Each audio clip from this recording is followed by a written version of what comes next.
Welcome back, everyone. We are here with what is going to be our last game of the evening for the group stage. I'm very excited to bring it to you. Of course, we are here at the Unified Esports Association Sporting KC at the Children's Mercy Park. Of course, it's been a fantastic time here at the LAN. And of course, we do have our, this way, I don't know, I think this way, is our very lovely remote caster, RMC, who has been joining us. So again, huge shout out to him. He hopped in here and is helping bring this tournament together. But again, we have the last teams that we will see today. One is Tiger Cubs, who really crushed it in one of our games seen, and we will see the other one as they are going up against Grid Esports.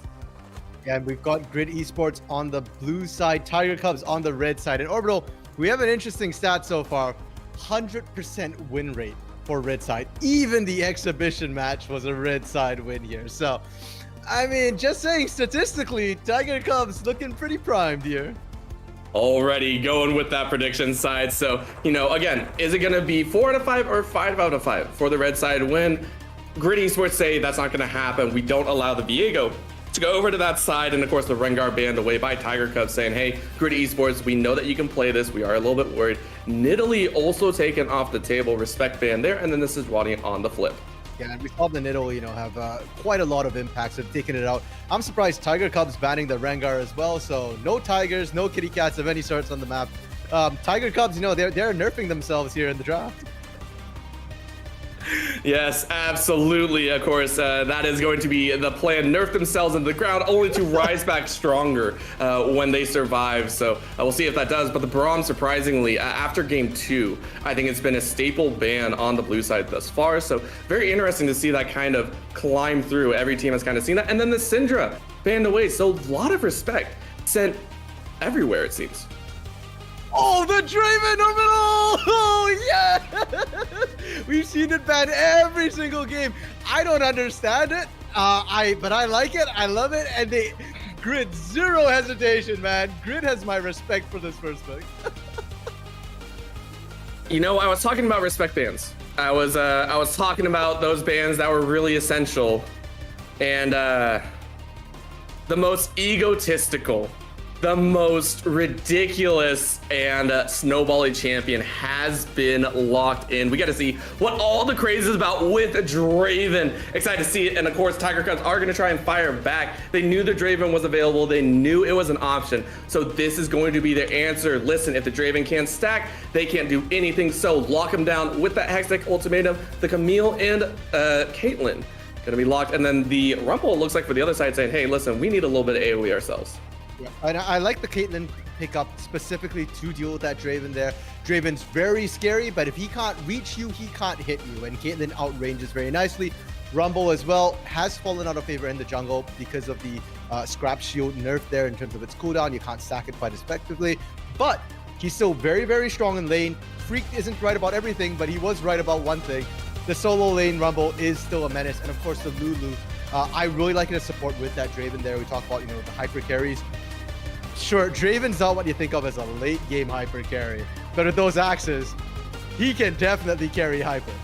Yeah, juggling those axes is going to be such a huge part of the kit, but you know how to screw with a Draven trying to juggle is just pull it right to you. That is the second Blitzcrank that we have seen on the day, and this one I think is going to also be very integral to a victory for Tiger Cubs. Again, having to pull that Draven, making sure that you have that lockdown potential is going to be huge. Now to stall all that out and make sure that the Caitlyn can stay safe and the Camille can leap in. The Poppy is banned away, one of the premier champions, and really negating any of those dashes, leaps, or jumps. I will say though that there's a risk with this Blitzcrank as well. If you do grab that Draven and you're near the Caitlyn, that's kind of a free engage. And granted, it's not great. Normally what happens, you hook the 80 carry and then they take a bunch of damage to lose the trade. But with a Lulu to back him up, you can wild growth, you can shield, and suddenly it's negated. And face to face, Caitlyn's going to be in trouble. She's a sniper. She's not meant to deal with axes coming at her face. Bans continuing through. We do see the Elise banned out by Grid Esports. They're trying to make sure that they don't find more tools to try and shut down this Draven early. And Tiger Cubs, Poppy, and Rammus, dude. We saw the Rammus last game, man. They lost, but the Rammus didn't look bad. I feel like I could take a screenshot of when the Rammus was able to powerball directly on top and get 1,000 gold for one of the kills. Probably the best feeling that they had in a while. But again, 3 jungle bans thrown in the last 4 bans, and that immediately means that surprisingly, Xin Zhao has been left open, is going to be picked up first for Tiger Cubs, kind of rounding out their engage composition or the tagging power for at least one champion on Grid Esports. And for Grid here, they're looking for a jungle, potentially, depending on if they want to send the Rumble in there. But something that they're definitely looking for is some sort of AoE to assist that Rumble's equalizer in coming across. We've seen it in all levels of play. An equalizer is scary, but if there's nothing holding you in the equalizer, generally by the time you hit this level of play, you know better than to just stand on it. Graves, not ideal. I mean, sure, you've got the smoke screen, and Grid actually opt to not drop any AoE CC to back up this Rumble here. I have questions. We have some questions, but also some thrilling results here in the draft. A lot of just combat utility for Grid Esports, a lot of damage, and I mean, with all the dashes, leaps, and jumps that they might have, and the skirmish ability that they have, best way to lock them down, bring out Old Faithful. That is going to be Cassiopeia coming out and trying to scale into the late game. Cassio's range on her ult is fairly short as well, so generally speaking, if that Gwen's coming into you, you're probably going to be in range of the Hallowed Mist to be able to proc that Petrifying Gaze. More importantly, as you kind of alluded to there, it's great counter engage. It gives your Caitlyn safety as well. You pair that with the Crescent Guard from that Xin Zhao, and it's just going to be so difficult to actually reach this sniper in the backline.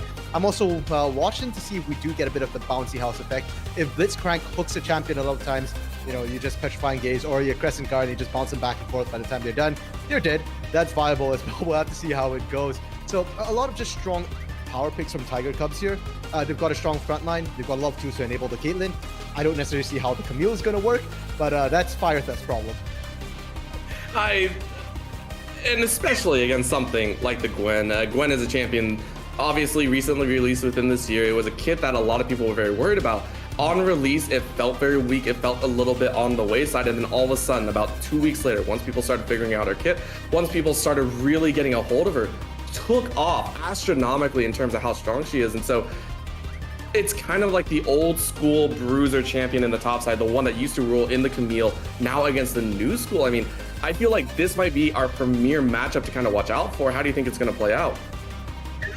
Camille has Gwen has one of the strongest level 1s in the game here, and Camille does need time to scale up. So I actually favor Gwen in this particular matchup for the most part. The advantage of the Camille though is that you do have the hook shot, and one of the things to do when you're fighting a Gwen is not stay in combat too long. The snip takes time to stack to get the 1,000 cuts available and ready to go. So if you're the Camille, maybe you take the grasp and dying, you trade in, get your damage, pop right back up. Just don't engage with the Gwen on her terms ever. That's one viable way to play it.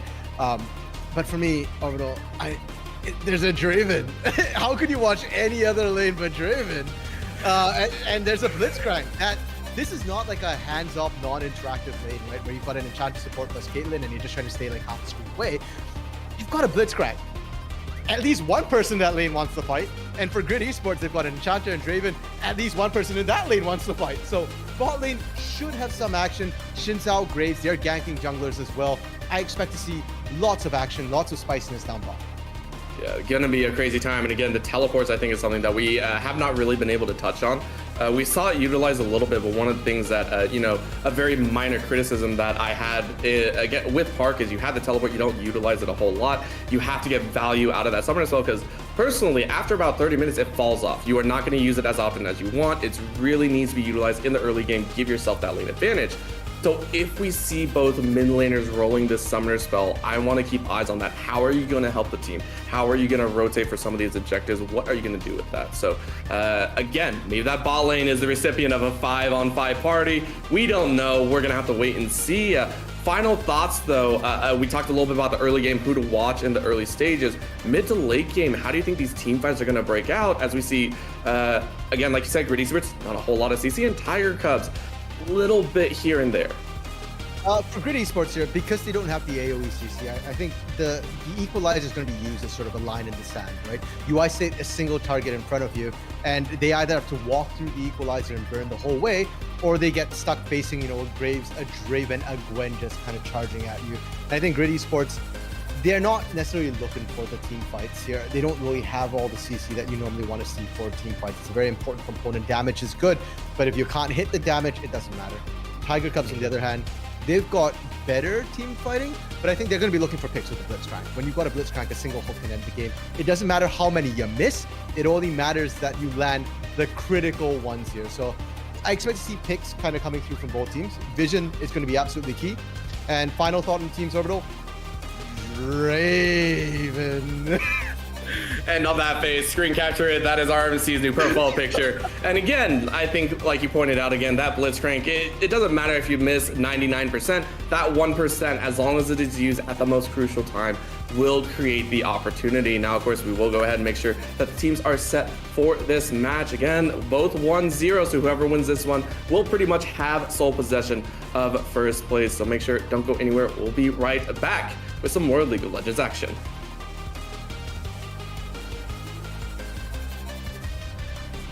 Maybe.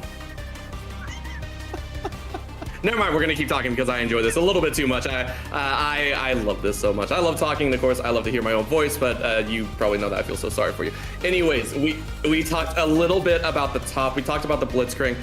We talked about the Gwen on that side as well. So you were talking about Draven. How do you want to see the Draven come out with some of these kills? Where is he gonna pick up some of these adoration stack cash-ins in these fights?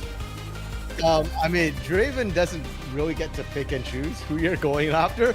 You just hit whatever. Ideally, come on, ideally. Ideally, you want to be chunking away on this Cassiopeia, right? And if the Camille goes in, ideally, you want to be chunking up the Caitlyn. But if that ever happens, I got big questions about how Taichi ended up in the front line. So, Draven just takes what Draven can find over there. All right, well, there you go. Now I think we will go ahead, head to that very quick break. We'll be right back here in just a short while.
And we are here. Last game of the day. Let's make it interesting. Winner of this one will be the sole holder of first place. And of course, we got George. Everyone, meet George. The lovely, actually, I don't think that's George. I'm not sure. Oh dear. I lost George. I mistook him for Fred. I might get in trouble for that later. But we do have all the champions coming out. Again, it is Tiger Cubs here on the bottom side on the red, and then Grid Esports lining up in the tri-bush. Wanted to get a little bit. Oh no! Oh no! Let's crack. Throw it. Oh, is he gonna? Yeah! Okay, yes, he goes first. That's gonna break it out. That's the first one. Over 4. A Cassiopeia. That is the most dangerous thing. That's gonna be the Conqueror stacking up. One more throw. Can he get the kill? Yes, he does. Draven able to make a 1. Now it's gonna keep running. They're gonna try and keep down. Oh, Bull's making it work. Level 1s are juicy. The jump is real, and the kills spread out 2 for 1. But crucially, George is okay. George is okay. He is having a lovely, lovely time. It is so calm, so relaxing. I'm sure he could be singing himself to sleep. Draven got a kill! But more importantly, actually, River-sided got a double kill. Wait, there's a Wyvern or Griffin? That's Dragon. Are you Dragon? Yes, that's Dragon. Okay, it's too far away. Oh, it's Inferno Drake. My mind is blown. It's too late. It's too late. We've already done it. Oh no. It's too late. we are seeing all the animals. Here we go. Oh no. This is George. Poor George. Nope, Bye-bye. He's okay. Don't worry. He flies away later. He flies away. It's okay. George is okay.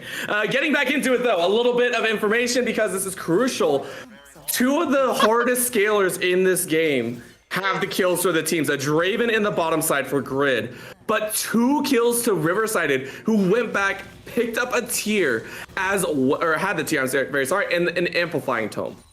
Yeah, so that's actually pretty big for this Cassiopeia here. You already have a bit of a range advantage over the Rumble as well. You can use that Noxious Miasma to sort of zone control. So a lot of tools in this Cassiopeia's pocket, and you skill so much better. Draven, on the other hand, okay, not trolling anymore, legit.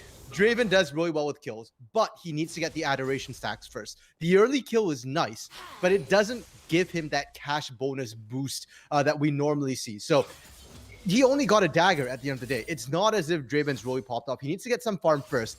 And then when he gets kills, that's when my excitement actually becomes justified and not just being a crazy Draven fanboy.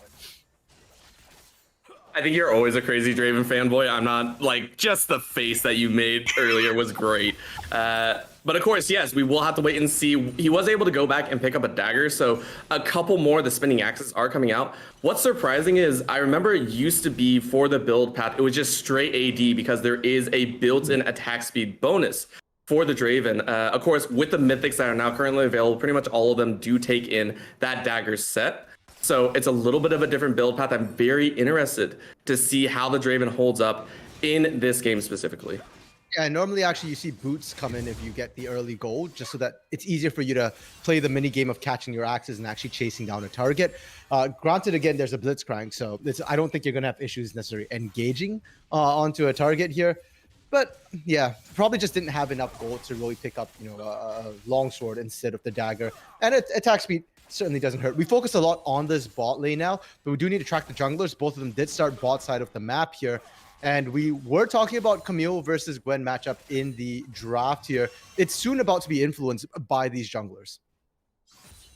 Immediately, you are correct. Moody's is the first one. I don't think he walked over a ward, so that is going to be almost a tag. A very nice dodge by East Phantom, as he is going to slip away into safety. I find it interesting that Charles actually didn't even try and do anything on that top side, just literally went up, didn't even get the crab, and then is going straight down to the bottom. He now needs to race for this bottom crab here, this bottom scuttle, or you risk kind of losing control of it, getting double scuttle. That wouldn't be great. And then maybe you loop down to the bot lane. There is a ward, however, at the the river. It's fine. It's fine. He's got stacks. He just needs to get kills, and he'll be okay. Even he said there was like, bro, I really just did that. I really just missed a cannon. It feels super bad when you've got additional attack damage as well. It's like, how? My life? What am I doing with my life? Okay, you know what? Taichi's still up. The ward in the river is spotted there. They know it's there. It's going to be cleared. And I now want to see Charles gank this bot lane, get the kill onto constant support here. You know, make up for that lost siege minion here. The adoration stacks are stacking 120 stacks right now. That's no small amount in the early game. Yeah, well, the smart thing, of course, TGC, their bottom lane, Taichi, as well as possibly, they recognize the threat that this bottom lane holds and warded very deep early on. That's going to negate a lot of what Charles is hoping to do, right? You do want him to sneak through maybe a lane gank style, but to be able to set that up and ensure themselves safety from anything that can occur, I think is a great way to do a, I want to say, mini denial from the Draven. And the longer you can keep Draven down, the better. In fact, that's the reason why we don't see Draven in pro play. I think the last time I saw one was in Brazil, their region playing Draven. I think it's one of the few Draven players left to actually play it. And you just deny the kills. He didn't get a kill till like 20-something minutes into the game, at which point your Draven power spike is kind of over. That said, the Blitzcrank, though, the pressure, the base timings came out, possibly based earlier. So he's able to get there and help Moody take this early dragon. Equalizer coming out. Yeah, that's going to be Moody's trying to run away. I don't think he's going to get away. This might be the kill. Flash, but the polymorph was enough. Katamatics is going to pick that one up. Now we're going to see a continued engage. They want to fight this out. I'm not sure if that's going to help, but only one is tagged with that Petrifying Gaze over the wall. It is taken away by the Caitlyn, and a follow-up, the double kill. One of the worst things that can possibly happen. Grid lose their ADC, and the stacks are now lost to the void. Coming off Riverside, those first 2 kills in the game, going over to this mid laner. It's been quiet till now, but the Petrifying Gaze coming out had just as high, if not higher, impact than that Equalizer. Oh, Katamatics coming for round 2. Yeah, and again, Taichi kind of left to the dust, and a follow-up of a bit of damage. Oh, the smoke screen actually misses, but the slow is there. Possibly might survive. Moody's is here. Jump forward into the hook. Oh, is he gonna get the trade killed? Yes, he does. At least, possibly, was able to make it happen and trade 1 for 1. Or 1 for 2, I guess. Very sorry. And Tiger Cubs, they just barely managed to eke out their win in terms of kills topside. The dive, is that even a dive at this point? Yeah. I mean, the crown is rightly deserved in that sense. Beautiful, flawless way. And again, Fire Theft, controlling that top lane. You see the Ignite. It's the crucial Camille build. Again, though, CS heavily in his favor. Camille shouldn't be dominating the top lane this hard at this point in time. A little bit of a maybe. Hook comes down. Yeah, and they're going to try and throw down, but the very nice Caitlyn trap is going to secure a trade advantage for TGC. Now they're going to have to force this as there was a teleport behind them from the Cassiopeia. Hey, one wasn't enough. A second double kill for the teleporting snake.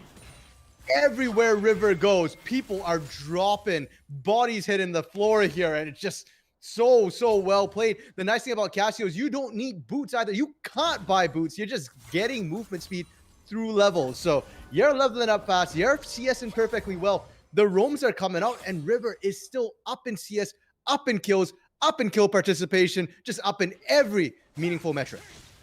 Up in bounty gold. I don't think you see that very often. 500 gold bounty at 9 minutes, essentially. That's ridiculous. Grid needs to spend some attention on this Cassiopeia here. Pacing when you're full health as well. I mean, that's a flex move right there. You have money to spend, and you get a Leandry's 9 minutes. Leandry's here. Oh my, this lane is over for Katamatics unless you get jungle pressure. And my problem is, that's a Grave. What is a Graves going to do against a Cassiopeia? Run in, get Petrifying Gaze, walk away. There's no lockdown. Equalizer isn't going to hack it. There's a small window where it flashes down. Maybe you brute force it. But the moment that flashes up, Cassiopeia kind of becomes ungankable for this jungle. This is as much as we want to hype up this game and hype up these compositions, because I was very excited, right? The Draven, it is falling apart at the seams. It feels like very deep pink ward, or actually a very safe ward from TGC, lets them know that the Rumble is close. Even though you can't see him in the tri-bush, he has to leave. Oh.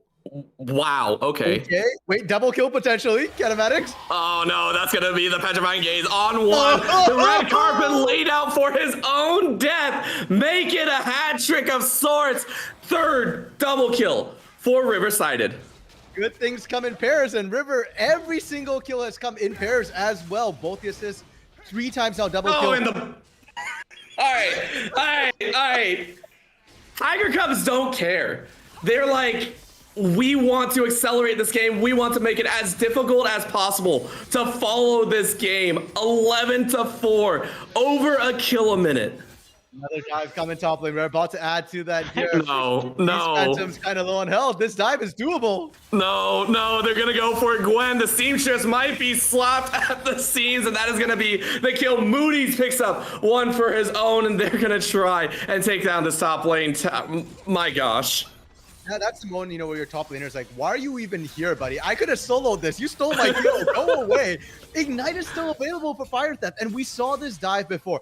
The top lane, again, a double the CS style lane that we saw in the last game as well. Go double once again. Thank you to our producer there. This is rough. And where does Grid go? You're losing the top lane. You're losing the mid lane. Hint, there's one lane you still got a chance. There's one lane, it's 1,000 gold down. It sounds like a lot, but your top's down 2.5. Your mid's down 2.5. Go to the Draven. But who's gonna help him?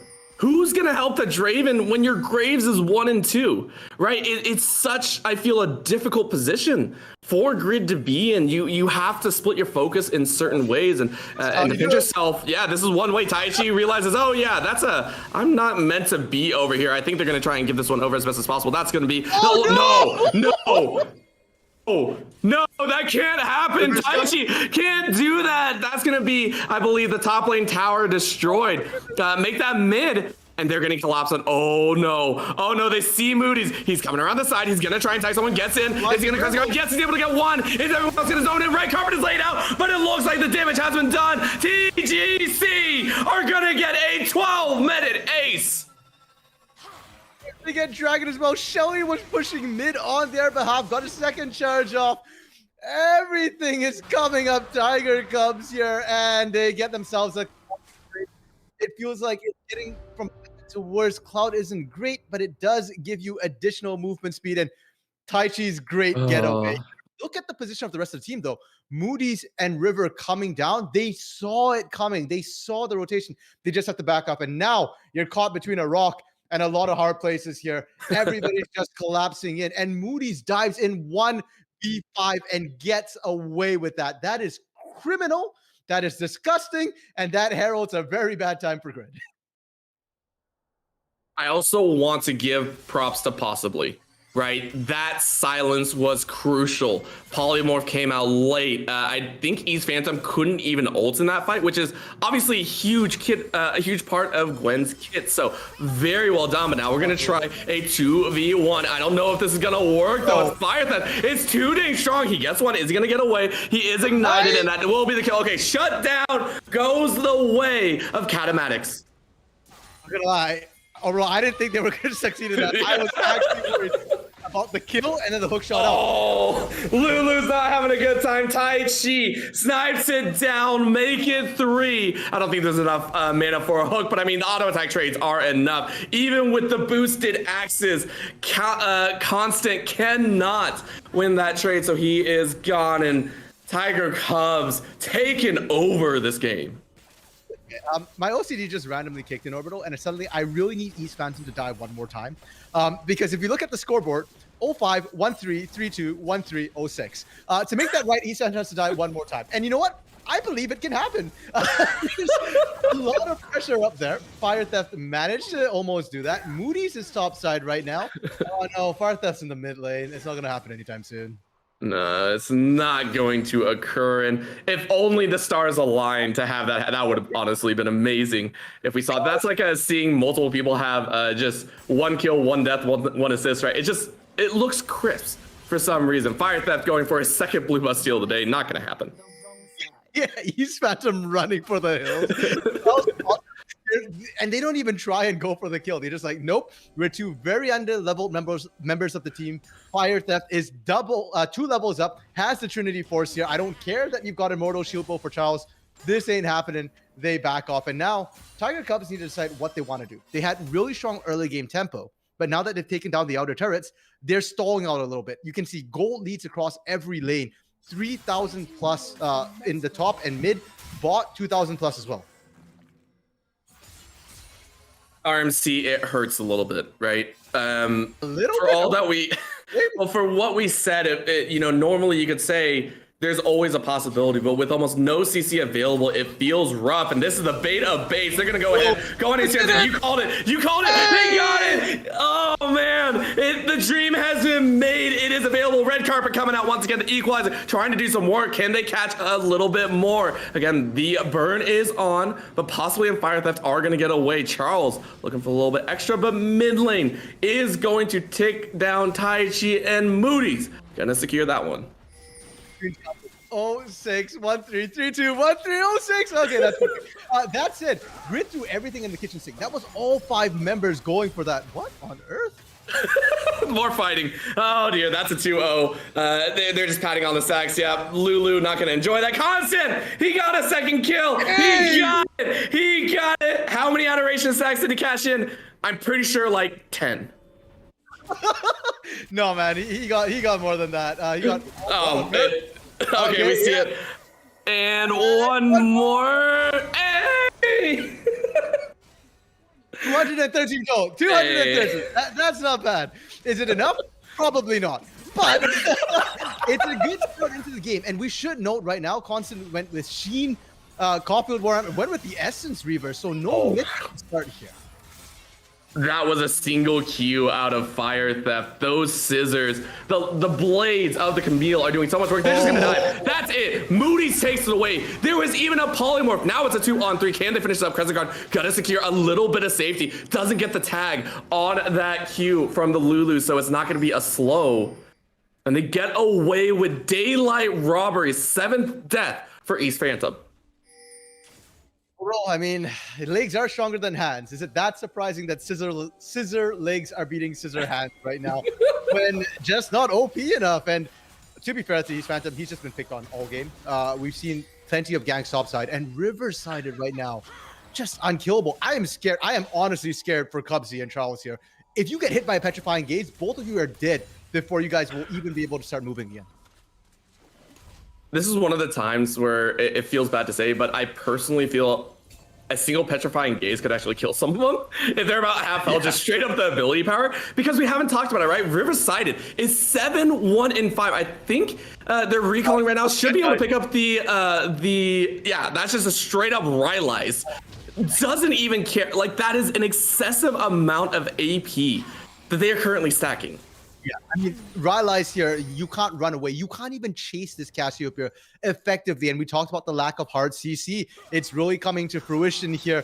I am a little disappointed though that River didn't go Medjai's, because when you're this far ahead, just move on, Orbital. Never happened. It's just a robot in the middle of the field, okay? It's just the Iron Giant, that's all it is. Now we get to see Fire Theft trying to run away, and I mean, it's crazy to think how much gold isn't stacked up. This is going to be, by the way, we have 30 kills on the board. If you think about it, that is 10 kills per one dragon. I don't know if anyone else can lay that out at only 18 minutes, by the way. This game is beyond accelerated. This is Accelerando. You know what? It's been a long day for the League of Legends players here, Orbital. And Grid is fully... I have respect for Grid. They are not hiding. They are not backing away from these fights. They are going head first into it here. And yeah, sure, you're dying a lot, but you got Draven kills, and that's a win in my book. I have to agree, and this goes for all the teams playing here. You know, it's such a different feeling to play in front of a crowd, to play with people, always watching your every move. It's a whole different aspect than sitting at home. So these guys that are putting it all on the line, giving us such fantastic games to talk about and cast, I am absolutely loving it. And they're going to try one more time. Again, getting a kill on Riverside would be amazing. That's going to be the Petrifying game. Flash over! Charles wants it! They're going to possibly get it! Who are they going to go to? Shut down! That is going to be Fire that coming in as well. They're going to try and clean it up. A little bit of burn. Actually, a lot of damage. Two shutdowns. Exactly what we want, but that's the headshot. Taking Rumble's life. They're going to follow through. Gwen is going to try and cut through the health bars, but again, the needles are only pinpricks. There's not much damage behind him, and a double kill is made, and a lone ward is alive there. The only gravestone for the 4 dead members of Grid. fine. Grid got Baron buff, right? They killed Baron, right? That's what that snake they took down was? My brain is shattered right now. Oh, man. It feels like they finally took the raid boss, but it cost them everything there. And they lose the inhibitor just as the actual Baron is spawning. I mean, Tiger Cubs, they just need to kind of go for that one, take it, and then just go in as 5. You've shown that you're very far ahead, that you can win the 1v1s, but you've also shown that you can die. You've given up bounties, and the fact that River-Sided and Fire Theft died and still have bounties, that, while it shows how far ahead you are, also is not a great thing because Grid can keep finding gold and can keep trying to stall the game out. Well, they're going to go again. That's going to be a beautiful polymorph. Tagging Taichi down to half health. And I just want to point out, I love the psychological factor in League of Legends. You know, these team-based games, how do you come back? I just want to say, as we get another death here, unfortunately, that is a rampage for Moody's. Oh, no, they're going to follow up. I can't even talk about my thoughts as they're just going to dive in. That's going to be the Wild Growth, keeping the Grays alive, but it's just not enough. Double kill coming out for the Xin Zhao. Over it comes, and tag goes the shot. Ace in the hole is just an assist. Double kill once again. 9 kills for the Cassiopeia. Fire Theft just wants more. He's trying to steal away. Nope, not gonna happen. Shut down to the Spit Roaster. That is gonna be Catamatics getting his 5th of the game. What is with all these champions and reaching out as they die? We saw the Viego as well here, and now Camille. Fire Theft going really deep, and it didn't pan out, but it doesn't matter because the rest of the team is pushing in right now. East Phantom is back up. He's 0-9. Can he hit that 0-10 power spike? I don't know. We're working towards it, but another equalizer goes down. This is off cooldown, by the way. As soon as the cannon is reloaded, the equalizer is hot on the field. There's 3 auto attacks. The Twin Fangs doing so much work. A little bit of collateral damage, only going to be collateral to his death. And they're going to go ahead, try and clear out the minions as best as possible. But again, at this point, TGC could pretty much take up a couple tower shots. That's going to be the firing going through. Are they going to clear it up? 410 on that crit hit, so that is going to be huge, but a hook! Oh, you're not allowed to go to base. Rumble, you are out. You are ejected. See you later. Petrifying Gaze, stalling out anything that they tried. Fountain diving if they can. Ace in the hole to finish out the ace. Tiger Cubs are going to take it home. They will move to 2-0 and one of the most stylish victories that I think we've seen. Beautiful job by them, 38-9, and they'll go ahead and finish it off. Congratulations to them. Oh my goodness, overall. I think our observer was having a lot of fun there. Sam Price going full matrix towards the end. You know what? It was a glorious game to watch there. Huge props to both the teams. I mean, like you kind of said, that whoever wins that guarantees their spot tomorrow. I have no clue how. I don't know who's going to be moving on to the next stage here among the two 1-1 teams. I'm interested to find out, and you know what? Like all the teams showed up here today, overall. They've been an absolute awesome. Yeah, and not just that, you take a look, Grid, having the heart to play the entire time. I was touching on this a little bit, and then all the kill feed rolled out. I think that was about a kill every like 15 seconds. I was just like, all right, I'm done. But talking about it is the fact that the coordination to go for something when you know you are facing imminent death. That kill on Cassiopeia at the very end is one that I wish my solo queue teams could do, to say all 5 of us, let's jump the Cassiopeia, who is 7-1, that could easily kill us all if it goes wrong. We are going to let it all. We're going to gamble it out, and it panned out for them. So very well done. Again, congratulations to them. They are 1-1. I believe we're going to have a little bit of a tiebreaker situation there. But again, very nice job. And that game was so crazy. It broke my camera. So I'm currently a little bit fractured right now. So thank you very much. But of course, if you are here, that will be the end of the League of Legends action here. However, we have more stream action coming up. We will have the Rocket League finals, casted, I believe, by JT and Kendo Slice. So make sure to stay around for that. That is the best of 7. That is a crazy number of awesome games, so make sure to tune in, see some beautiful car soccer is the best way to put it. Again, please stick around. We'll be right back.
Let the dancing begin.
Well, I didn't see that coming.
A classic, and at the same time, progressive.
Welcome back, ladies and gentlemen, to more Unified Esports Association Sporting Kansas City. We're right here, ready for some Rocket League action. I am JT Displays alongside Kendo Slice. We're finally here, Rocket League.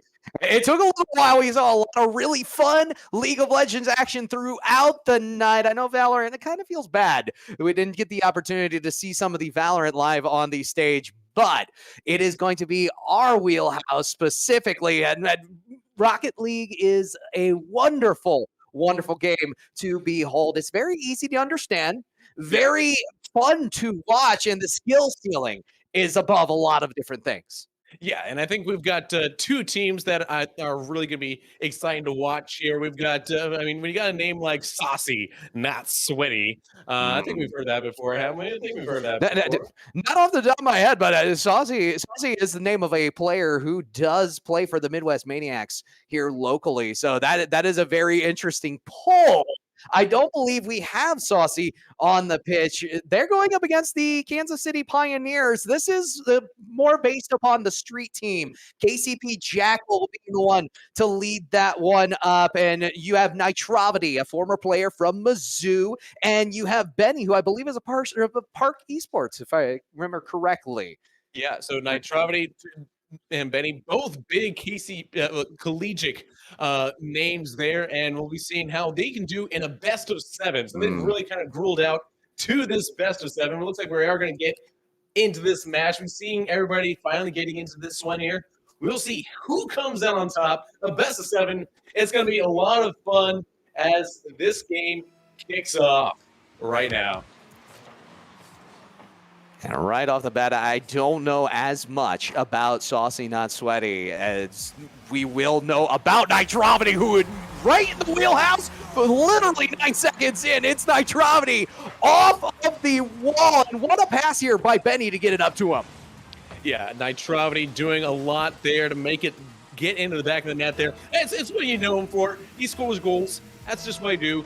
10 seconds in, the Pioneer Street team, I'm told, they can't confirm this for me, but I'm pretty sure that if they win this one here, they will have a t-shirt canna, and they will be launching a Kansas City Pioneer merch whenever they see it.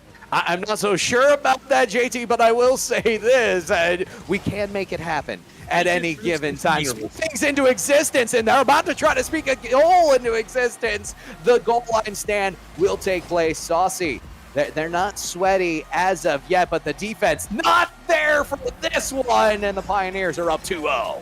Yeah, Jackal finding this one here at midfield, just a late challenge there from Saucy Not Sweaty, and Austin almost had that clear, and it's going to be a 2-goal lead early here for the Kansas City Pioneers. 4 minutes and call 420. Call 420. That's much nicer, Meanwhile, Dante Jr., not senior, trying to turtle their way to victory and see if that pays off for them later on tonight. And to my knowledge, turtling doesn't always work very well unless, of course, you're already in the goal. Benny going to find yet another one here off of the ceiling and down, finishing well. At this point, the KC Pioneers, they are starting off very strong. Again, not the actual KC Pioneers squad, but the street team representation. Being a part of the Pioneers, I just got to pump what they have going on, because they have a table here at the Unified Esports Festival. And I'm telling you, if you want to see some content, check them out over on the Twitter. There was some dancing, there was some twerking, there was you see how they work. Hashtag sponsored, not sponsored here, as we got the resident grid caster for the Kansas City Pioneers. This is, of course, the street team where you don't have Kronovi here. Though I would like to see that. Yeah, I would too. If you're out there, if you're watching this, hey, pull through. We'll talk. Chat. We'll talk shop. But 3.5 minutes still to go. A 3-goal lead, comfortable for the Pioneers, maybe? Or could Saucy Not Sweaty try to pull off something here in the final 3 minutes? I will say this, it seems like they are putting a stopgap in defensively. It's still been shelled as far as the shots have gone thus far, 6-0 up until that point. Dante finally going to get one on the board. It's going to be quickly cleared back by Benny. It's going to be up to Saucy to try to find this here. They do find a bump on Nitrava. This is going to allow CR steal in through the mid. Well contested ball, but it's right back into the defensive zone. Jackal with the set. Nitravity not quite there, but Benny has the follow. It's off the bar and out. They're going to wish they had that one back, JT. They do, but here comes the counterattack opportunity. Nitravity trying to drop it down for Benny. Benny's going to just take this all the way downtown from one end, literally to the end of one goal to the other one. Coast to coast, space coast, it's Benny. Taking that one down Main Street.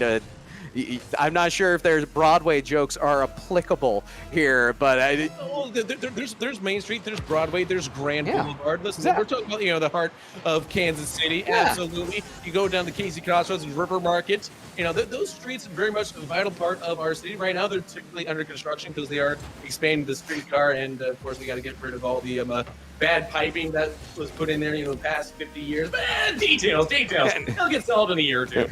Yeah, piping ages a lot like some of our comedy. Yeah, it gets worse over time, so it's understandable. Construction does happen.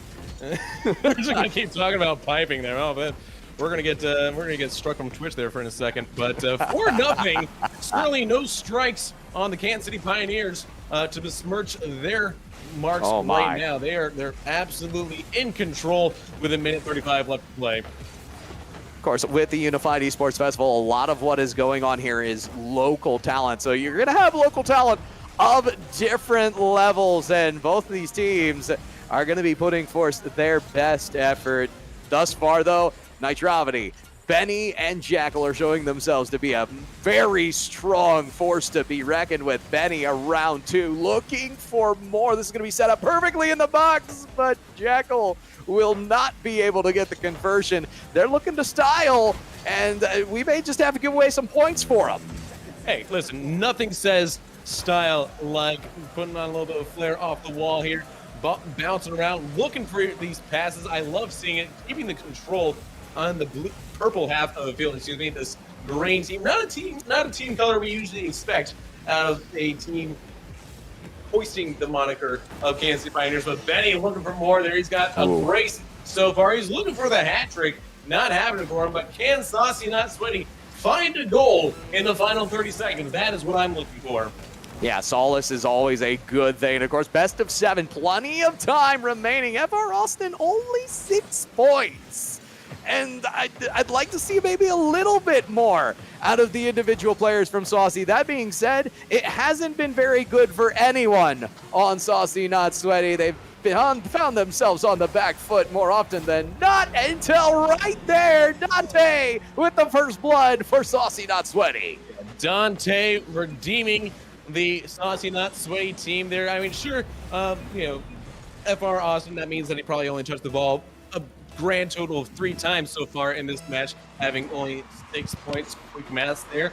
But, there's still a few opportunities for him to touch the ball as this one ticks down. In game number 1, it will be the Kansas City Pioneers who have the besmirched mark. They do have a mark against them as Dante Jr. Not Senior has a brace in the dying seconds. Are we sure he's not senior? Because at this point, I mean, Dante's putting on a showing that would make a father very proud. 2 goals here in the latter end. Some would say it's garbage time goals, but I'm going to disagree there. I think this is a little bit of solace. Saucy Not Sweaty might be able to mount a comeback off the momentum that they found here in game number 1. Personally, I think we could be looking at more of Dante's Inferno of goals. That is a book reference, which some of you may not get, but that's all right. Don't worry about it. But yeah, that was a great lookout here from the Kansas City Pioneers in game number 1. Jackal, Benny, Nitravity. Nitravity was a little quieter than I expected from someone who's showing off that CRL Fall 2020 Elite badge underneath their name. Yeah, of course, that Mizzou squad went on to win the West, and they upset a lot of teams in the process. So Nitravity, extremely talented individual player. We did see a flash of that in the ball off of the sidewall, but outside of that, it hasn't been so much. I would like to see a little bit more out of Nitravity. I agree with you. Yeah, Nitrovity is kind of known to being the focal point of the attack that we've seen in other local events here in Kansas City. But in this team here, with this setup, I think that he's very comfortable handing the ball off. Say, hey, Benny, you're the hot hand. Go have fun. Go up and grab this.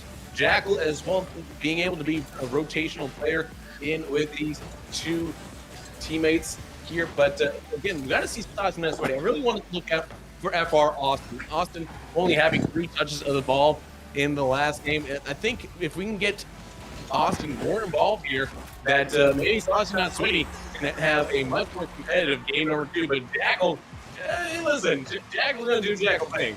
Yeah, first blood for KC Pioneers, and that comes from a team effort. Great pass off of the backboard by Benny. It was one thing that you do learn in Rocket League over time. You do have to make sure that you are guarding that back wall, that backboard. A lot like you get in a regular hockey match. You cannot allow people to own your back line, because the moment they do, they can set up an offense.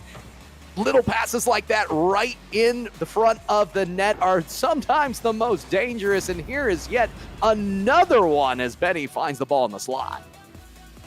Listen, there's other Bennies here at Children's Mercy Park that have made their mark. I can think of an assistant coach now, but formerly a sporting legend in his own right, Benny Failhaber, doing a lot there as this very hollowed ground here in MLS and American soccer in general, as they are going to be hosting some very important games here coming up this weekend, in fact. But the Kansas City Pioneers, they are certainly doing it proud as Benny comes in once again with a brace now, 333, 3-0. Really good stuff here as the Pioneers yet again utilizing walls, utilizing extra touches to create holes in the defense. It's not that Saucy Not Sweaty are having a hard time keeping up. The defense is there. The issue is they are being fooled by those extra touches. The straightforward offense is very easily defended, and KC Pioneers are showing us just what it takes, that extra touch. And they're doing a lot with it right now, as we can see them looking for Nitrovity. Nitrovity has an opportunity to take it right down Main Street, and here it is, 4-0 now. 3:09 left to go. Nitrovity is like setting up a bowling pin right here for him here. Right down the alley there, lands at home, and KC Pioneers, this great team, showed off a little bit of street cred, if I could say so, with a 4-0 lead with 3 minutes and 5 seconds, called almost 3 minutes exactly still left to go. CR Steel, we haven't seen much from him here from Saucy Not Sweaty yet. Saucy Not Sweaty does need a little bit of a little bit more, I think, of the ball to maintain possession, to try to get something on the Kansas City Pioneers and get them a little bit off balance. But here comes Jack with 5-0 now. So it looks like we are changing up just a tiny bit here in the microphone area of things, and hopefully we're going to be able to get rid of some of the echo for you as we are on the fly. Things live don't always tend to go like them. You know, that's the fun part of being in an Atlanta environment here. You know, we always, we're working to make these things as optimal as we can here for you folks. 5-0 though, certainly pretty optimal, I gotta say, for the Kansas City Pioneers. Indeed it is, and they are going to be looking for even more in the second half. I know earlier we were seeing, I can't mention the game that I saw, but there was another game being played downstairs, a professional against someone who was a little less than professional, and they were running up the score on them. Kansas City Pioneers looking to do a little bit of that right here and right now. I think I know exactly that game you're talking about. All I'm just saying is that he couldn't see over his O-line. He couldn't see over his O-line. It's hard to do that when you're that short. But either way, 5-0 for the Kansas City Pioneers, running up the score with 1:50 left to play. And you see into the purple corner now, Saucy Not Sweaty. They need to string a few passes together to get out of their own half of the field. I want to see junior, not senior, make something here, but Benny is going to absolutely crush those dreams. That is a hat trick here for Benny, in fact. Benny putting on a great show, 6-0. Yeah, it's very impressive what we've seen from KC Pioneers. The hope that we saw at the very end of that game one has not fallen through for Saucy, Not Sweaty, and they are gonna wish they had a change of clothes at this point because the sauce has gone bad. It's a little bit over the shirts per se because at the moment they cannot block. I mean, it is going to get a little sweaty for them there, and you definitely want to change your shirts, especially it's the dead of summer there when you get a little sweaty there, and it's like you got the fan on oscillating all night, but it's not doing enough here, and you got to like sleep above the covers. And don't you just hate when that happens there? When you're just like, like I want to feel comfortable, but man, it gets hot and it gets sweaty, and it's just not very saucy for you all night long. And hello. And we took that and we completely killed it. However, here is a goal. Steel needs to put it in. He does. And that is the one goal that may start a change in their fortune. Hey, yeah, that's the first goal here from CR Steel, and I know they needed someone else to get something from them because Dante's junior, not senior. He can't be carrying the entire load offensively for this team. So seeing CR Steel find the back of the net, that is a great sight there. However, we are one goal away now from a potential Brazil situation here with Copa America happening and with the Euros 2020 happening, the grand final on Sunday. Hashtag it's coming home. Could we see a Brazil here tonight? Yes, we will. Benny, number 4. Benny is going off right now. Challenged multiple times there. You saw in the side corner, maintains control, gets the extra flip on just in the nick of time to get it through all 3 defenders. KC Pioneers looking extremely exemplary. Yeah, absolutely. A great control of the ball from Benny here. Not unlike Benny Fellhaber. Again, the similarities are too much for me right now. Benny Fellhaber, absolutely a master of the ball on his feet, maintained control over the midfield for Sporting Kansas City. Now you see the entire KCP Street team. They think they can do this. They can write this script in reverse. They're writing in reverse right now, and we will end out game number 2, 7-2. No Brazil. And we cry on the inside a little bit because we've been denied one of life's greatest pleasures. There's nothing I like worse than a meme that has become undone. And for this Brazil has been sullied. It's been ruined. The sunscreen did not end its way in the bag, and now we're just rock lobsters on the beach. Yeah, I mean, I thought it was a rock, but it wasn't a rock. It was a rock lobster, and that's sometimes that happens to you there. And next thing you know, you're goths on the beach, but you're actually the B-52s, and you're like goths, but you're weird color, and it's the 70s, and you're doing a lot of fun. And I don't know what's happening, but all I know is that Kansas City Pioneers, they now have 2 games to the good in this best of 7. Yeah, and they have work cut out for them. Do Saucy, Not Sweaty. Dante looks to be leaving the match for a moment. Maybe we're going to get a change of car. That might change their fortunes here. My issue is we've only seen 4 goals so far. Right. For this squad within that first 2 games. If they don't do a little bit more, I am going to be sadly under the conviction that they probably won't be able to pull this one off. Yeah, but I mean, like you said, this might be a change of card situation. And personally, I really think that a change of card can really be a change of mentality for a year, and that sometimes is the spark you need. And sometimes some cards just aren't very good at scoring goals for you. And we'll see if they can get it back into this one here and find some more goals with that. As Dante just misses that save from Benny here, as this one got kicked off. Benny able to, well, we have an own goal situation there, it looks like, but yes, that happens too. That happens. It's not a LAN event if there's not an own goal, right? Yeah, the own goals do happen, and it almost it's instance in of itself a lot like a Brazil. Things do go down, and it's unfortunate happening, but they will continue forward here. Their hearts hopefully will go on. It is 1-0. 30 seconds gone by and more control here. We got the forward thought there. Dante will, though, get this ball to the corner.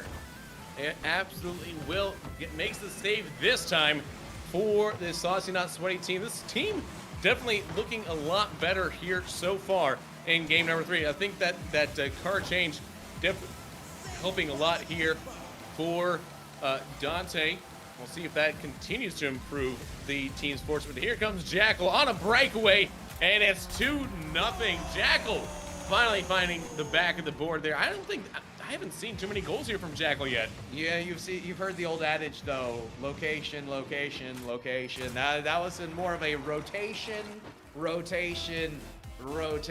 Jackal, right place, right time. Always been a little bit more of a support player from what I've seen of them, and still very impressive in that instance. Yeah, absolutely. Sometimes you just gotta flip it and reverse it and, you know, absolutely spin it around on rotation. Nitrovity knows exactly what I'm talking about. As I speak it into the world, it happens there for Nitrovity. As Benny, once again, trying to control the ball here in the midfield, doing a really good job of it, folks. By the way, folks, I have gotten confirmation that at the end of this matchup, we will have a interview right here at the LAN with the MVP of the match here, folks. So make sure you stay tuned to that. Lots of drama. Who could be that MVP? Could it be Dante from the Saucy Not Sweaty team? Will it be Benny? Could it be Nitrovity? It's hard to say at this point. It could go any which way, I think. But with the 2-0 right now, 3 minutes and 10 seconds still to play. Kendo, how does Saucy Not Sweaty get back into game number 3? It's going to take a monumental effort at this point. It needs to start with one goal, one possession at a time, because if you're not thinking through some of these touches, if you start to panic, you're going to leave the door wide open defensively for your opponent. Absolutely, and I think demos are definitely going to help, as well as we're seeing some demos coming out from Nitrovity here. I love seeing that. All these demos coming out here from Nitrovity. KC Pioneers, the street team, trying to wipe Saucy Not Sweaty off the street right now with 2:25 still to play. Dante holding that Spider-Man pose, trying to find a good spot, does get an opportunity for a breakaway. Can he put it home? Yes, he can. Cuts the lead in half. Well, we finally have a gamer moment here for Dante. Cuts through. Nitrovity found on the back end of that. Cannot get there in time. And it's doable. It's winnable. We've seen a couple League of Legends matches already that were a little bit close, and you had those winnable moments. At this point, for Saucy Not Sweaty, they need to realize it's time to clinch. It's time to keep the pressure on. That's exactly what they're doing right here. They will keep the ball in the box, continued forward by CR Steel. It's going to be cycled through the corner, in front of the net, but no, it's a 2-goal swing. It's going all the way. And Nitrovity finding their first goal of game number 3 here, but it was close for a long time. It still is close here. A 2-goal lead, not a whole lot, to be honest. Especially with that much time left on the clock, a minute 50 left to go here. Don't count your chickens before they hatch here, KC Pioneers straight team, because listen, these colors, the purple, the green, very much the colors of a trickster god. So the gods of the game of Rocket League can absolutely trick on you, and we could very much have reversal of fortunes here. But Nitrovity able to secure the kill here this time, makes it 4-1. You say reversal of fortunes, but this one's unfortunate. CR Steel scoring the own goal, and I understand. I feel that one on a spiritual animal level. Nitrovity putting it purely in the middle. You have to make a touch there or no touch at all and trust your teammate. The touch made ends up going directly in the net. Probably should have let that one go for the teammate on the goal line. They're putting it up for JT. And I'd like to see a little bit more from them. I like the fact that we're having a little bit more of a YOLO mentality. I don't say that lightly. They understand. They seem a little bit overmatched. They're undaunted by it. They are going in. They're trying to get the style points. And they are doing a great job of keeping the pressure on. If you let the pressure up for a second, Pioneers are going to stop. Undaunted, I love that word. Like they're dauntless Avengers boldly going into the face of adversity. That is the Kansas City Pioneers right now. Saucy Not Sweaty making a game of it right now. A 2-goal lead is very tenuous, and here comes an opportunity for CR Steel. Puts it in. And now it's a 1-goal lead with the first goal of game number 3 here for CR Steel. They're getting in on the scoring action, and now we got a minute to decide if Kansas City Pioneers can hang on here in game 3. Oh, you're saying there's a chance, JT, and I feel it right now. Saucy Not Sweaty are 100% on their game. They are feeling it. That is going to be a ball in for Dante. We're going to be tied at 4. Tied ball game with less than a minute to go here. Oh, Benny going for the squishy save. Didn't quite get it. But it's got, I've got a funk. I'm smelling a bit of a funk here. Are you smelling it at all? Because it smells like that there could be some overtime. I don't know. Like maybe it's just a whiff. It's a whiff maybe. It's a whiff. I mean, there's always whiffs in Rocket League, but could there be a whiff of overtime? I don't know. It could happen. I don't know. I think you're trying to cheese something that may or may not happen. Either way, Casper's Curse is a dangerous thing, and Benny going to be the enactor of this instance of things not to say as a Rocket League caster as Kansas City Pioneers find themselves on top again. 37 seconds though. Saucy Not Sweaty, still a chance. Yeah, absolutely. They have a chance here. Plenty of time to score an equalizing goal once again if they want it. It's there for the taking. I've seen some weaknesses in the defense of this Kansas City Pioneers. Like look, so they're bowling each other over for the ball here, looking like a bunch of kindergartners in summer, soccer leagues there. There's no situational awareness of where their teammates are, and that could have dribbled in there, but Jackal able to mop up the dribble, and now it's an opportunity here for Nitrovity to try to get it back. Final few seconds in game number 3. Will it be Kansas City Pioneers, or do we get a 0-second goal?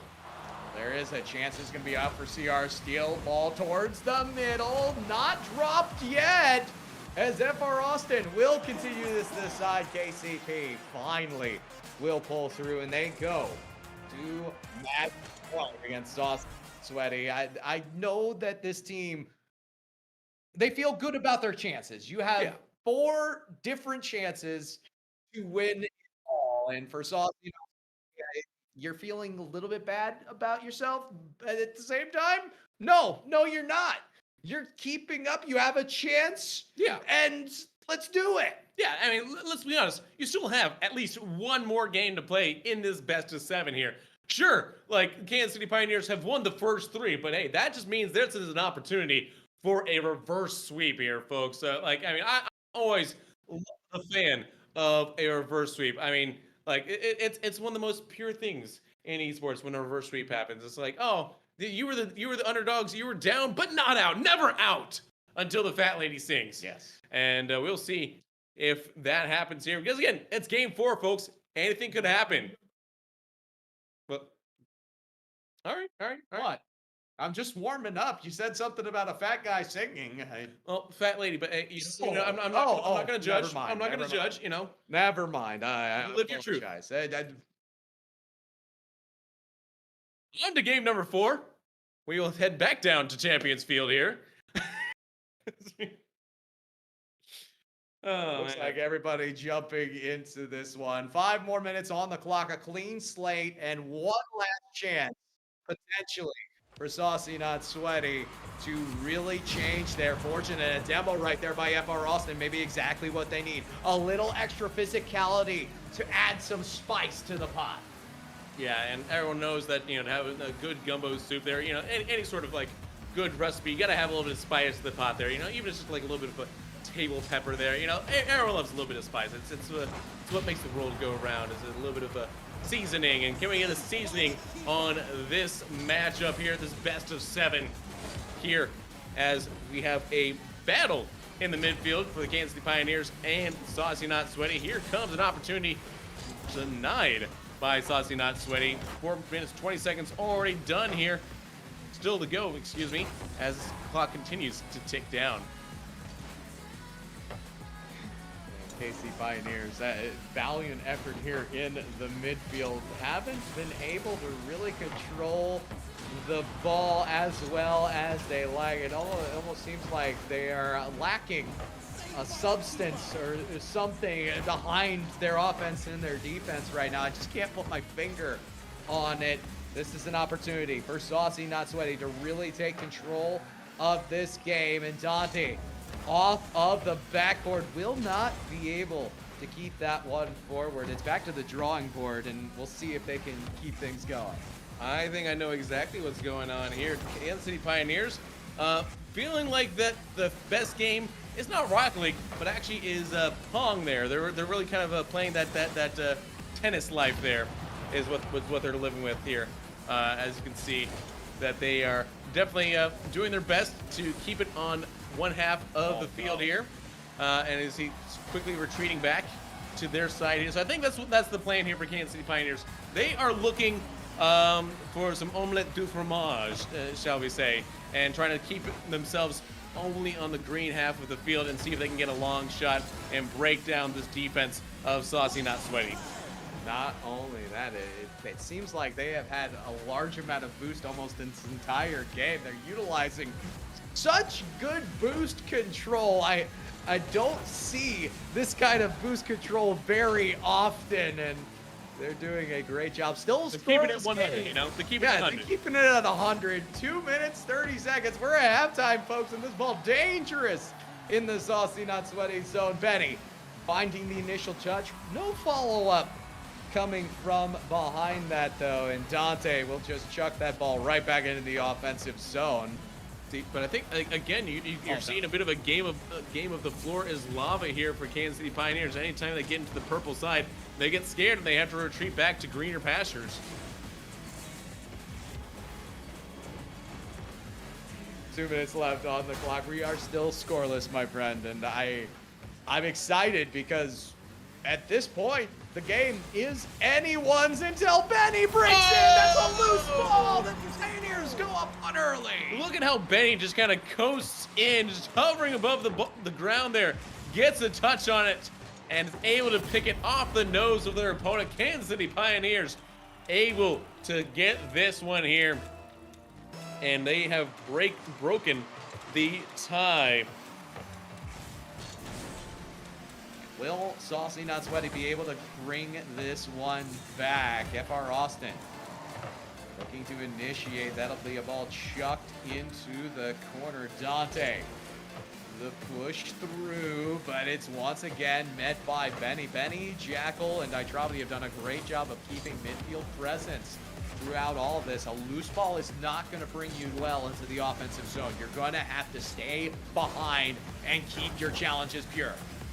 Yeah, and being pure and pure apart are two different things there. I think that they really need to be like a white knight and just kind of sacrifice themselves to the cause of scoring a goal like a laser.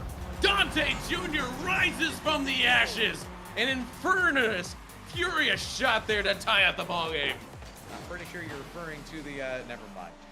Not gonna get, we've referenced other games enough in this one. I am not gonna do it anymore, but Doom Patrol. Yeah. The fact is, though, it's amazing here. 1 minute left. The Esports Festival lives on the line for Saucy Not Sweaty. Can they bring it back? It's really just a celebration of esports, JT. I love it. Yeah, absolutely. And something about just being in a LAN environment there, just having fun with your friends, having a laugh, probably on the main stage there with your opponents, no doubt. The trash talk that you can actually, you know, like, unfortunately for Rocket League, they don't really have, there's not really a good voice system inside Rocket League to talk trash to your opponents. But here, in a LAN environment, you don't have to worry about that. You can absolutely just be dunking on your opponents verbally throughout the middle of the game. And personally, I find that really special. That has a special place in my heart. Indeed it is, and with 21 seconds, this is a ball on the line. Potential shot missed by FR Austin. CER Steel will take it to the corner, and Saucy miss out on a prime offensive opportunity. Ball all the way to the offensive side for KC Pioneers. A miss here. That is a loose touch, but nobody there to jump on it. We finally get to the promised land of content, JT. Overtime in game number 4. Yeah, overtime. We'll see if Kansas City Pioneers change up their tactics here, or if they will continue to be scared of the purple patch of grass Sometimes the purple grass there, it can get a little scary if you've not experienced it at all. So it just depends on their experience level, and I think that they feel more comfortable with the green grasses. Well, that's where they're going to be trying to smack this ball right down into the offensive zone for Saucy Not Sweaty. The grass is greener on the other side, but don't tell KC Pioneers that, because they need to finish this one out, or would like to. You don't want to give your opponent any mentality, any momentum going into a prospective Game 5. You just want to finish it, unless you don't. At which point, Saucy Not Sweaty, they need to get their game on. They have 1 minute in. Here comes a touch towards the offensive zone, but again, no follow-up behind it. That's something that has been lacking for both sides. Just not enough follow-up behind some of these touches. Yeah, I think that's something that at this point, Saucy Not Sweaty, the game is yours for the taking. Can Dante take it himself, or will he rely on perhaps FR Austin? We haven't seen much from Austin here as they look to try to clear this one off the wall. Takes it back up to Dante, who's trying to find a bit of a boost off the wall here.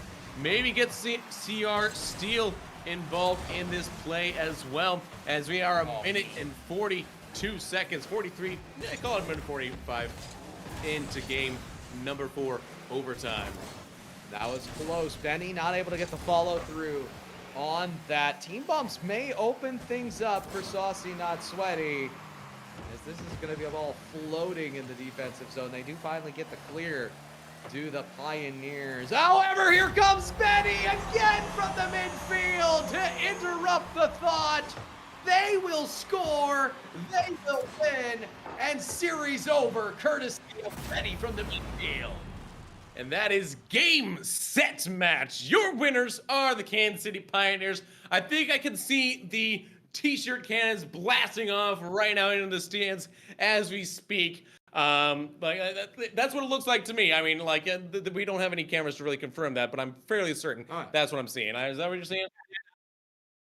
Yeah, and I'm fairly certain that we can both agree that the best player here was Benny in this series. And I really think that Benny was the deserved MVP in this series for Kansas City Pioneers. One of the most important things when you are in Rocket League is you do not want to give away possession within the midfield. And Benny, when Saucy Not Sweaty finally figured out, hey, we don't want to keep chucking possession into the win, it was Benny right there in the midfield with plays just like that, interrupting the train of thought of Saucy Not Sweaty that allowed this KC Pioneer Street team the opportunity to push through. They will win in overtime in Game 4. A clean sweep, no MERB for you today. Of course, I know you like to spell it out.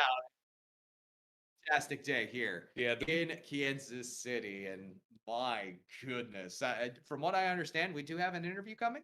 We will be having an interview right after this quick break, so don't go anywhere, folks, because we will be having a live in-person interview right here at the LAN with the MVP Benny coming right up.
Welcome back, ladies and gentlemen. And we do have, in fact, our MVP. Yeah. Hello. Oh, there you are. There's, I'm not used to being. I'm 6 foot, guys. For reference, like this guy's like what Yao Ming over here. But Benny, how was your experience here with the Kansas City Street team? How was that? It was good. It was good. Yeah. So this is the first time we played together. Just done some warm ups. Got the vibes going, and pulled a win out. So it was fun. Good vibes only, right? Yeah.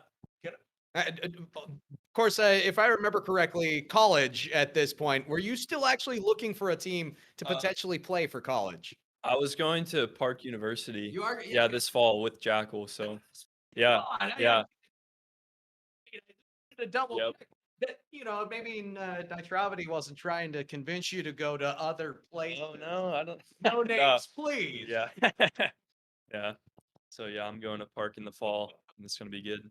And Park's obviously going to be better for it here. I think certainly they have a great, well-renowned Rocket League team here in the city, but certainly having Jackal and yourself here certainly won't hurt things, right? Sure. Yeah, for sure.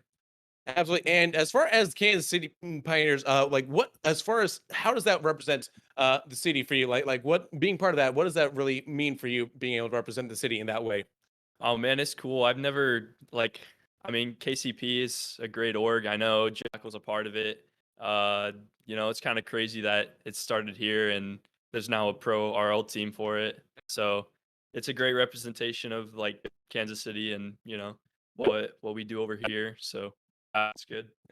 Yeah. So in the future, of course, this team looked pretty interesting here. Do you think you're going to be able to pull Nitravity potentially from that Mizzou squad for some of the other local events going on? Say, for instance, at a place called Level Up. Yeah, I know Nitravity is going to be playing with Mizzou for upcoming Level Up events. So, when it's trying to start something. Yeah, yeah, I think he's pretty committed. Yeah. But things change. So. Absolutely. Things do change. That made that challenge accepted. I'll take that as. Yeah. And have you ever been to a Sporting Kansas City match here at all? I have not. You have not. All right.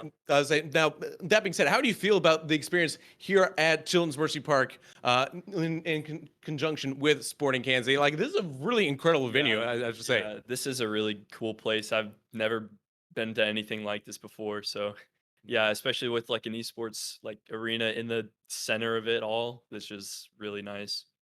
Yeah, and then with the backdrop of such a historic MLS site of Children's Mercy Park, the soccer field out there, just it really, like, I was able to capture a few moments there earlier, and just like there's a certain type of magic here that you can just feel like there's definitely been champions crowned here, and it just has a sense of winning about it. Would you say? Yeah, for sure, man.